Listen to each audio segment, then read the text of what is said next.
Welcome to this series exploring innovation, progress, and achievement using a technocentric paradigm by Ash Stewart. Episode 10, Seeds of Civilization, the first great bargain. Sowing time, reaping change, property's patient path to prosperity. One reason I'm calling this series and my approach technocentric is that this is focused on exploring and understanding the role of intelligence in human-driven progress. And on this journey thereof, we've barely scratched the surface. Let's next focus on another huge change in the story of human progress that would in many ways change things forever. It should give us food for thought.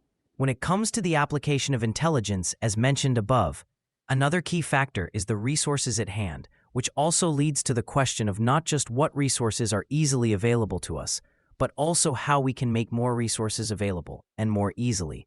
The bulk of the exploration of that question will be in a different series, under a different paradigm. Remember what it is. But let's get back to the technocentric view of it. Tools to tables. We have previously discussed how early hominid species managed to apply intelligence to modify things from the environment and devise something new, something of utility, what we've called a tool, the first of them being made out of sharpened stone to aid hunting.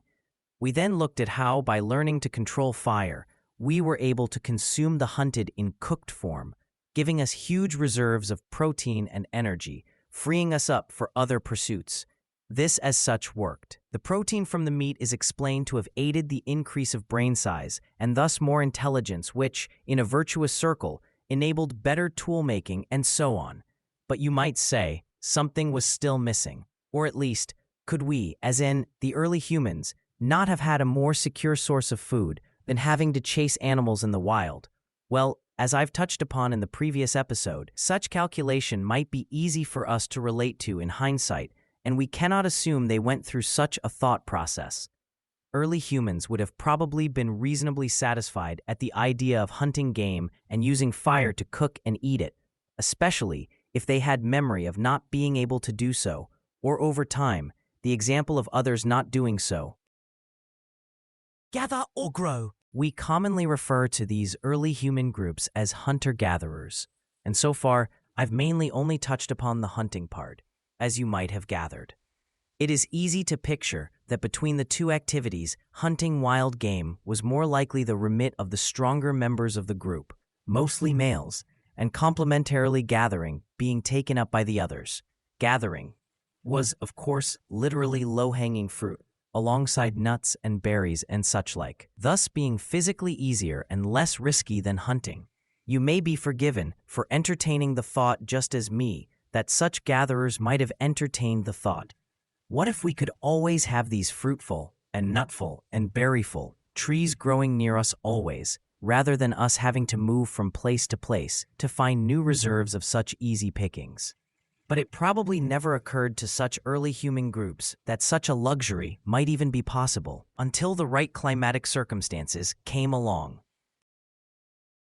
Seeds of change. We of course take growing food for granted. We've seen it in our lifetime. Perhaps, even for a child growing up in a dense urban environment, there might be the example of pots of herbs in the apartment or an apple tree in the garden. But it must have taken early humans the accident of circumstance to stumble upon the idea that planting seeds could bear fruit, again, quite literally, and nuts and grain and other edible items. I have very briefly mentioned the impetus to agriculture in episode 4. Agriculture developed independently in about 6 regions across the world, but the most well-known version of it is the developments around Mesopotamia, or the Fertile Crescent, going back roughly 10,000 years ago.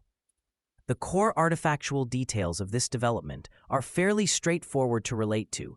Till the soil, i.e., prepare it for cultivation, plant seeds, water them, and manage their growth. Yes, there's a myriad of details there, but that's the essence of it.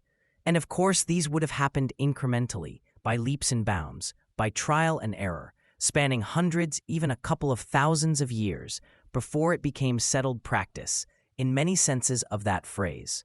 And while we can indeed dig into the details of it, in our broader technocentric journey, What's also of interest to us is the institutional technologies underpinning these purely physical developments. A viable view. I would propose that one of the main intellectual leaps at work here is what much later in psychology comes to be referred to as delayed gratification. Having discovered that sowing seeds can lead to a fine crop after a few months, early groups had to contend with the need to delay their expectation of reward for such a long period of time. I suspect this wouldn't have been easy when compared, of course, to the time frames in the hunter-gatherer alternative. Think about it. You have got a bunch of seeds you know can either be consumed here and now, or a portion of it stowed away until the next fertile growing season. And as a group of people, remember, these are what we may call fully autonomous groups. There's nobody else telling them what to do. You opt for delayed gratification.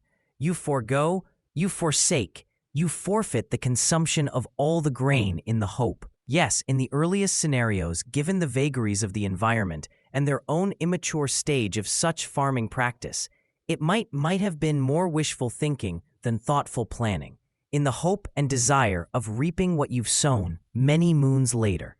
And again, when we say, as a group you decide to stow away some of the grain, this requires the formulation of other socioeconomic and eventually legal systems to ensure that this is indeed a viable and sustainable practice. As I've briefly hinted previously, the main systems of relevance here are the notions of property rights and their legal enforcement. Bounds of belonging. If you haven't watched some of these videos, in particular on YouTube, where modern man makes contact for the very first time with uncontacted tribes, these are isolated human groups that have practically been living in the early Stone Age with no knowledge or experience of all human development the rest of us have known since. You might be tempted, after reading this, to take a look. While the ethics of suddenly intruding into the natural habitats of such isolated peoples can be discussed elsewhere, just watching such existing video footage already taken makes for some fascinating observation. One image that stood out is where this individual, only recently exposed to such modern contact, seeks to pull out the t-shirt worn by one such modern man for himself, having never seen such clothing previously. I'm of course referring to the substantially different or non-existent notion of property as prevalent among such hunter-gatherer groups who could more or less hunt and gather at will. I discussed the development of such concepts briefly in episode 5, The Two Faces of Prometheus, talking about how this was the embryonic stages of the institution of the state, which is a central part of all human living, with the exception of such yet uncontacted tribes and possibly lawless hinterlands in some remote terrains. Farming's free perks. But one question remains unanswered. Why did small human groups go to such great lengths of effort and investment in the early days of only later so-called agricultural revolution? One documentary I watched connected this with the accidental and continued fermentation of some of their grain, giving early experimenters of farming access to light forms of what we now consume as meal. I couldn't be sure if that documentary was sponsored by a brewery chain, and I don't want to trivialize such a hugely influential phenomenon as farming. But who knows, eh? Some of you might find it easier to resolve that question the next time you're having a drink, at least for yourselves. Thanks for listening.